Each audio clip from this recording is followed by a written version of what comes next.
It doesn't quite go, I just can't say it. And I'm amazed, My wife I guess an Oriental restaurant went in there after that, but now they're tearing the whole thing down and gonna put another restaurant in. The most popular ones, like, Just my didn't daughter fit. would read, and That's it's like, not that old what a are they building. thinking? Yeah. It's so bad. Took them quite a while to take that down, so there was a lot of steel. In North College, yeah? I'm No, not to the that level. Don Pablo. I mean, I can point front out of, big gate Sam's mistakes, on but Tri-County. some of the finer. Yeah. Here are the five guys. Yeah, that's right. You know, it was like right up front there in the highway. Mm-hmm. They spent about a week and a half and have it all out. Now they're starting new construction for another restaurant. Grains or Canes or something like And that. there's the one in, I think it's. I'm not ready. I keep watching. I keep watching the line as well. 701. I haven't seen the line Oh. yet. Oh, yes. Is the outlet ready? Sure. Thanks. It's not live, so that's why we're not. We've already got something broadcasting at this. Okay, here we go. Yes. All right, call this council meeting work session, April 14th, 2015 to order. Roll call, please. Moore, Here. roll call, Here.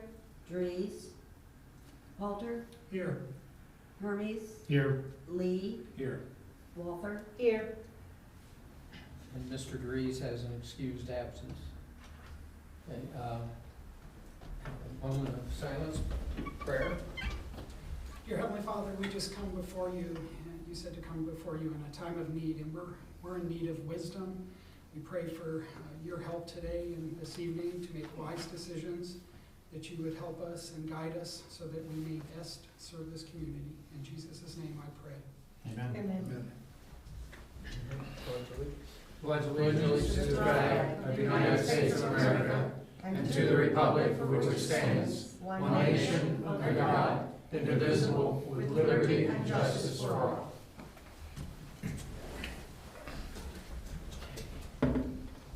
All right, we have unfinished business and general orders, but we also have a change in the agenda. Somebody want to recommend the change, or do I recommend the change and say so be it? Well, with due respect to council, if somebody could remove the executive session from the agenda, I'd appreciate that. I would like to make a motion to amend the agenda to remove the executive session. So moved. Second. All right, hearing no objections, so be it. Okay, the first item we have on the agenda is ordinance 2015-02-F, and the manager's got some comments to make on that before we take action on this. Thank you, Mayor. Yes, I do, and I guess first I want to apologize for not being present at the last meeting when this legislation first came before council. And also, I apologize if I put it on prematurely in front of council. However, I just wanted you to understand that I guess at the retreat, I felt we had discussed our opportunities to refinance. And in fact, I thought that was why council decided to not have the work session 2 days later, because there was really nothing additional to discuss regarding the legislation. But nonetheless, I do want to let you know it is standard legislation for us for our bonds. I pulled the two previous ones that we did. Both were in 2012. One was for, I think, curb repair, street improvement, a refinancing, and one was for the swimming pool. Neither extended the terms, all the usual things, but also that the potential to refinance is something that has regularly been in front of the finance committee. We discuss it every meeting, probably. And in fact, council, I think, has known for years that 2015 would possibly be, and as it turns out, it is the first year that we could pay down some principal, which is certainly what we intend to do. So the legislation for the refinancing of the 2005 bond is on your agenda tonight. I'm not asking, Matt and I have looked at preliminary numbers from our bond council for the 2008, and they are not to the village's advantage to pursue. So we will just plan to revisit that at a later point in time when maybe it'll be a little bit more desirable for us to proceed with that refinancing.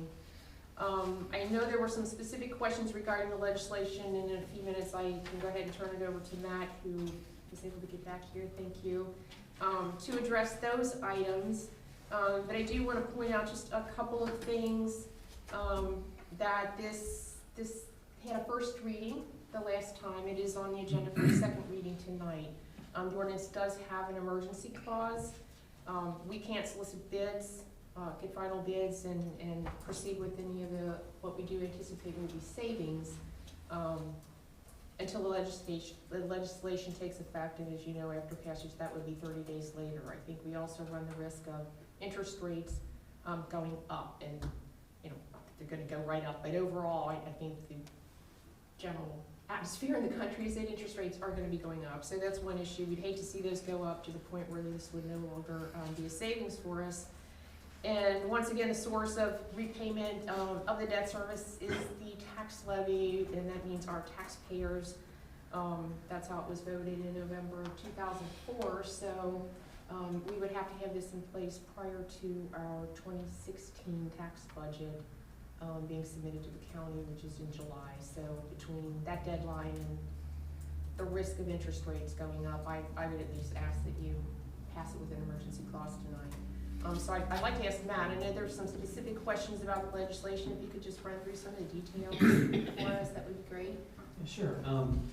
In the ordinance, it says that it's for an amount not to exceed $615,000. Currently, the way things stand, we would only be financing about $390,000 of that due to property sales that occurred, 30 Chalmers and 6 and 10 Falcon, and also with the transfers from the general fund, which were appropriated in January. So we'd be putting to principal about $255,000 onto the current balance, which is $645,000. And right now, the series of bonds has an interest rate ranging from 4.35% to 4.9%. And the last estimation that we received from our financial advisor was about 3%. But that was when it was coupled with the larger 2008. So that will probably go up a little bit. And also the term of the refunding is going to stay exactly the same. It's going to mature on December 1 of 2024, which is how it is currently set up as well.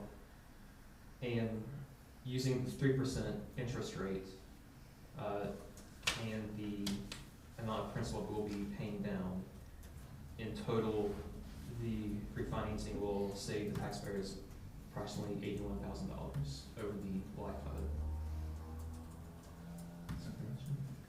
Okay. Any questions? Yeah, I have a couple of questions. There was a paragraph, section 7, that says, the taxes will be levied on all the taxable property within the village, not just the village-owned property. Is this, true for only the, voted debt, or is also for the non-voted debt? When that happens? I believe that is saying that the revenues are derived from like the assessed valuation of the village as a whole. As a whole? Yeah. Okay. What is our bond rating? Bond rating. We've not been Yeah, rated. Yeah, I don't believe we have one though. We have not been rated. No. No, And because it was too expensive in the yeah, there's past a lot to, to to be jump able to through do that. unrated. Okay. We're not really big enough and don't do enough bonding. At least that was what I was told in the past, You know, when, to go through the expense you know, of doing that. when we spoke with the bond council, they made it sound like that it wouldn't really be feasible for us to get a rating. Okay, and upon legislation today, when will you know the final percentage? We would have to get with the financial advisor to let him know that it's been passed by council, then he can send out the request for bids. And then once those come back, we'll have a handful, hopefully, to choose from, and then. Okay, because, what I'm concerned, I'll tell you what I'm concerned, you put, there's a paragraph in here, that says the 7% listed not to exceed that 7%. I'm concerned with that 7% being there because that's awfully high.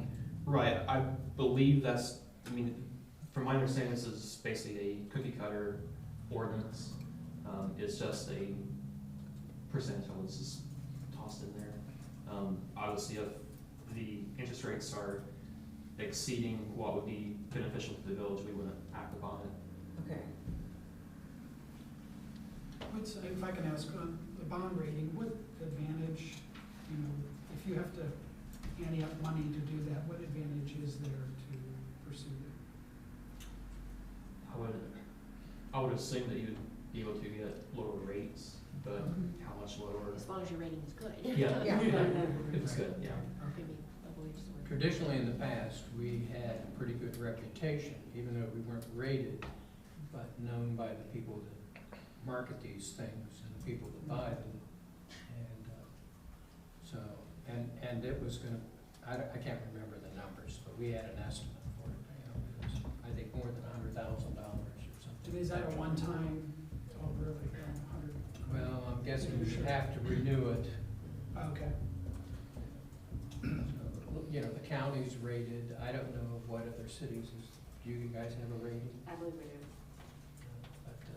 But you need to be Different scale. Okay. a but we big, had the whole interchange financing, so yeah.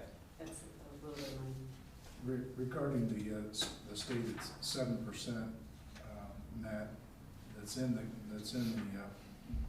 motion, I think it's safe to say that if the bond proposals that came back to us from the bond council were in excess of what we're currently at, that there wouldn't be much reason to refinance at that point. Well, the only reason why it would still be a possibility is because we have the opportunity to call the bonds and put down principal now. If it comes back higher, we just keep it as is, we can't put the principal down. Correct, okay. I was wondering if that 7% had to do about when it went to the vote, Could have been. the language of the bond when it went to the vote. I'm not positive on that. You have the ones we did in 2012? Yeah, and actually these were 5, but I think, Is it 5? look, rates were lower than, yeah, they were both 5%, not to exceed.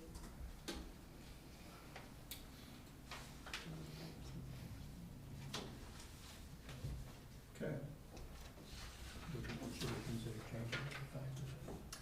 I wouldn't, only because it came from the bond council, Okay. And what are we paying now? What is the percentage that we're paying now? When we have what we have set up right now, what is now? Well, it's a series of, I think there's about 3 or 4 bonds left on it, and they range from the 4.35% to 4.9%. Okay. The bonds that are further in the future have a higher interest rate. Okay, and the advantage of doing this would allow us at some point in time that we can pay off ahead if we had the money, or it still would be locked into the due date, the maturity date. I specifically asked the financial advisor that, and he said that we could just pay extra principal whenever. So, And the 81,000. So if we hit on the lottery, we could pay it off. Well, no, I brought up several times the situation that when we sold the property to put it, in order to pay, and Mr. Dries or somebody said, I don't know exactly who was, that no, we couldn't just pay off right now because it was set in a way that we couldn't do that. right, we have to wait till the bonds are callable. Callable, but in this particular situation, then now we can do that. Yes, These bonds became callable in December of last year. Okay, And part of the reason why the 2008 bonds aren't as attractive at this moment, because those are not callable until 2019. okay, So there's a call premium that we weren't sure was going to be first, but found out it's fairly substantial. okay, So that's why I pulled that one back for us. all right. And one other quick question, the 81,000 possible dollars savings for residents, was based on the 3%? Based on the 3% and paying down the 255,000. Okay. Okay. Ready? I move to suspend the rule requiring reading in full on 2 separate occasions and read for the second time by title only. Second. All those in favor, or roll call? No. All those in favor say aye. Aye. Opposed, nay. Motion carries. I move to pass ordinance number 2015-02-F, an ordinance providing for the issuance of unlimited tax redevelopment general obligation refunding bonds in a principal amount not to exceed $615,000 by the Village of Greenhills, Ohio, for the purpose of refunding the previous issued unlimited tax redevelopment general obligation bonds, Series 2005, and declaring an emergency. I so move. Second. Questions or comments? By declaring an emergency, it's going to be effective immediately, and therefore we will not use the chance of locking this at this time. And what would be about the time that we would know exactly how we locked it in? How do we know that? It'll just be whenever we receive the bids back. Okay. And that could take No, it's not 15 to 30 days probably, I'm guessing. Probably. Possibly longer. Yeah. Roll call? Brokaw, Aye. Halter, Aye. Hermes, Aye. Lee, Aye. Walther, Aye. Ordinance number 2015-02-F. Ordinance providing for the issuance of unlimited tax redevelopment and general obligation refunding bonds in principal amount not to exceed $615,000 by the Village of Greenhills, Ohio, for the purpose of refunding the previously issued unlimited tax redevelopment general obligation bonds, Series 2005, and declaring an emergency, passes. Okay. And that's all we have for our regular meeting. Then we'll go into a work session.